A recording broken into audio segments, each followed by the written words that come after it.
Adonai voice of archangel. Adonai last trump. Ako na dito, no? Sorry. So, pagpapalong ka. Ikapulong. Sila. Iyon yan ang mga igsoon. So, ito makita na ang mga kapayagan na nakita nilang Apostol Pablo, wala ba yun nga 100% ipahatag dito tanan kanila? Wala yung nakita. Ang pagbalik din sa Ginoo, mamangon ang mga patay na nagtuang Kristo, o mabanaw sila, mausap po ng mga lawas sa mga buhi pa niya ng panahon na dito sinitingog sa katapusang trumpeta. Pero, kung imong pamalandungan mo yung soon, ano na yung mga silyo? Kung magtutong kita sa bride, ano sa ang rapture sa bride, tanaw nato ang mga silyo. Sige, isutan sa mga silyo. Unang silyo, ni tingog, ni gawas puting kabayo, na siya'y bow, pero wala'y araw. Sa man to, Espiritu sa Antikristo. O ito'y nakita sa unang silyo. Espiritu sa Antikristo na panghinadlok na siya. Mo itong Espirituha na naglihok sa kapanahonan sa unang iglesia. Panahonan sa Episo. Kay ang mga Kristoano na itong panahon, hadlogon na sila. Hadlogon sila. Gani ang mga silang Apostol Pedro, mabasa sa buhat, gihadlog sila nga dinan mo sa pagwaling nini nga pangalan. O ng Espiritu sa Kristo nga puti nga kabayo. O to ang unang silyo. Ikaduhang silyo, pula nga kabayo, nasa espada. Motong panahon na mga Kristohanon ibang patay. Sa diyan nga ang mga Kristohanon ibang hulga, ibang hinadlok, ang ilang espiritu po, ang espiritu magipadala sa Diyos, inaagin nining upat kabuhing mananap, espiritu sa leon, mga maisugod kay sila. Maisugod kay sila na nagwali.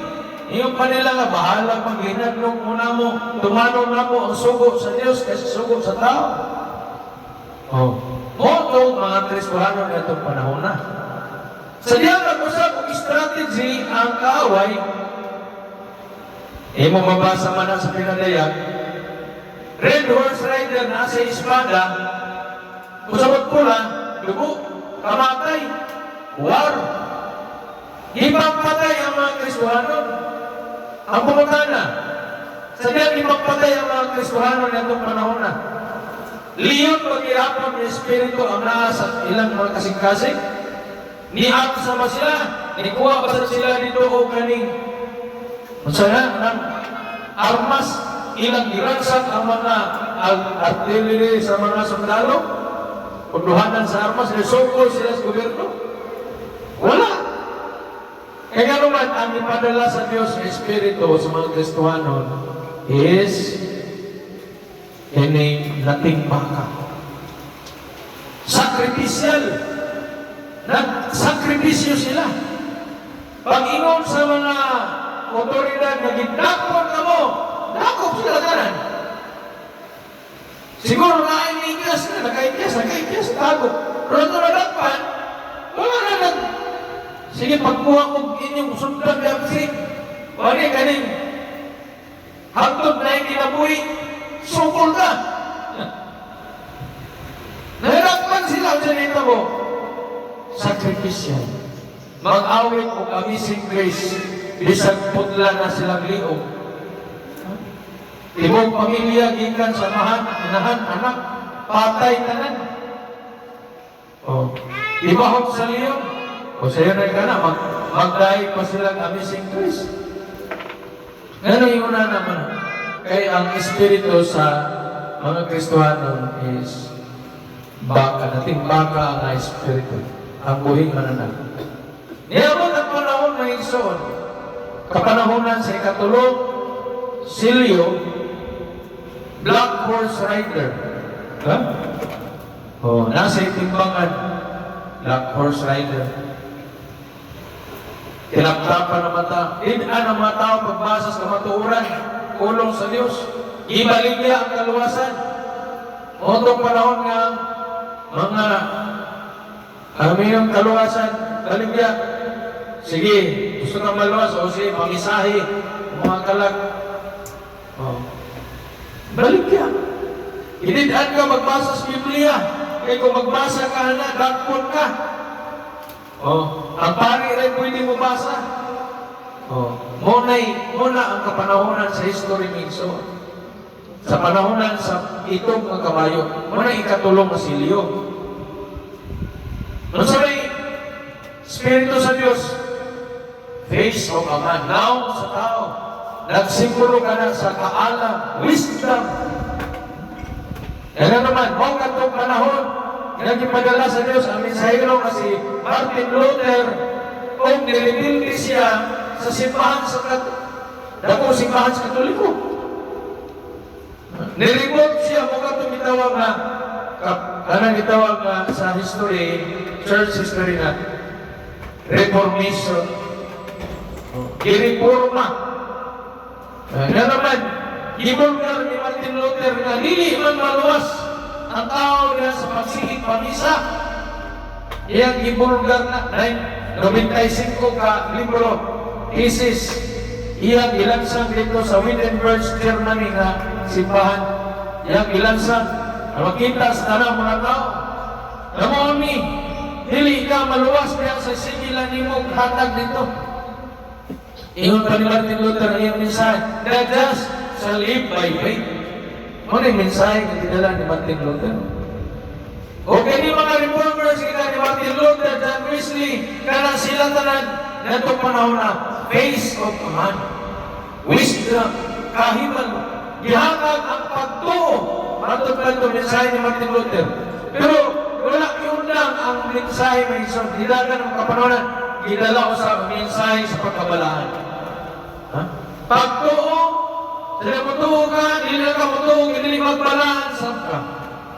Hanggang niabot ang kapanahonan sa mga kaning anang baptism of the Holy Ghost. Kinali ikaw kabaptismuhan sa balaang Espiritu. Muni mga ison ang dagan sa kapanahonan. Pero sa ato karon, labi na nining panahon sa Laodicea, wala man ka karon sa medyo nagtapos na itong kuwan. Nahanap ka sa ikaupat na Silyo. Kung sabi ikaupat na Silyo, abuhon,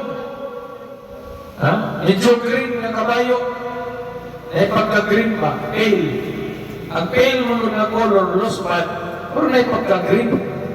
Yan o, ano ba? O, na pagka-green, may mo tanawin, ang luspat ng kabayo.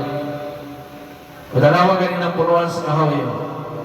O, luspat na siya. Pero tanawin mo mga green. Ingon ana ang pale horse, abuhon. Kung imong isagol ang puti, isagol ni mosquito o pula, mo resulta ng pale, abuhon. Muna imong makita di ay sa atong panahon karon is ang kaaway, grabe ang iyang strategy. Sagol pagpanghadlok, ang kita karon makasinatin tag-usahay, pagpanghadlok. Ha? Muna sa matang panahon, atong panahon sa unang Silyo, pagpanghadlok to siya Espiritu. Kung sa Espiritu sa kamatay, Red Horse Rider, sa may kibuhan karon, kamatay man, gira. Wala gingaw ni Ginus-Ginus na makadungog ka mo sa ulang mga anak, makadungog ka mo gira. Kaya sa doon ninyo, o sa layo ninyo. Gira